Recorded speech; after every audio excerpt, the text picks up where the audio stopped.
இனி one way டிராப்புக்கு Chennai கேப்ல car book பண்ணுங்க. தமிழகம் முழுவதும் குறைந்த வாடகையில் டிராவல் பண்ணுங்க. டிராப்புக்கு மட்டும் பே பண்ணா போதும். டவுன்லோட் தி ஆப் நவ.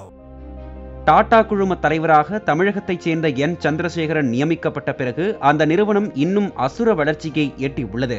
சமீபத்தில் ஏர் இந்தியா நிறுவனத்தை வாங்கிய அந்த நிறுவனம் தற்போது மற்றொரு மைல்கல்லை எட்டியுள்ளது. தற்போது டாடா குழுமத்தின் மொத்த மூலதனம் 365 பில்லியன் அமெரிக்க டாலராக மாறியுள்ளது. அதாவது இந்திய மதிப்பில் 30 லட்சம் கோடியை எட்டியுள்ளதாக எகனாமிக்ஸ் டைம்ஸ் செய்தி வெளியிட்டுள்ளது. இது பொருளாதார ரீதியாக மிகவும் பாதிக்கப்பட்டுள்ள பாகிஸ்தானின் மொத்த பொருளாதாரத்தை விட அதிகமாகும். சர்வதேச அளவில் நிதி குறித்த வளர்ச்சியை கண்காணித்து வரும் தி இன்டர்நேஷனல் மானிட்டரி ஃபண்ட் என்ற அமைப்பு வெளியிட்ட அறிக்கையின்படி தற்போது பாகிஸ்தானின் மொத்த உள்நாட்டு உற்பத்தி 28 லட்சம் கோடி மட்டுமே. டாடா குழுமத்தின் டிசிஎஸ் நிறுவனம் மட்டுமே 15 கோடி மூலதனத்தை கொண்டுள்ளது.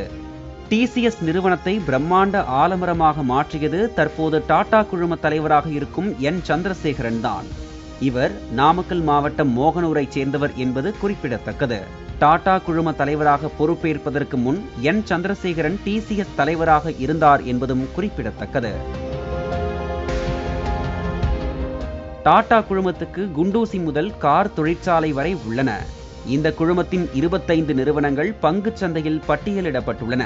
டாடா குழும நிறுவனங்கள் டாடா சன்ஸ் என்ற அறக்கட்டளையின் கீழ் இயங்குகின்றன.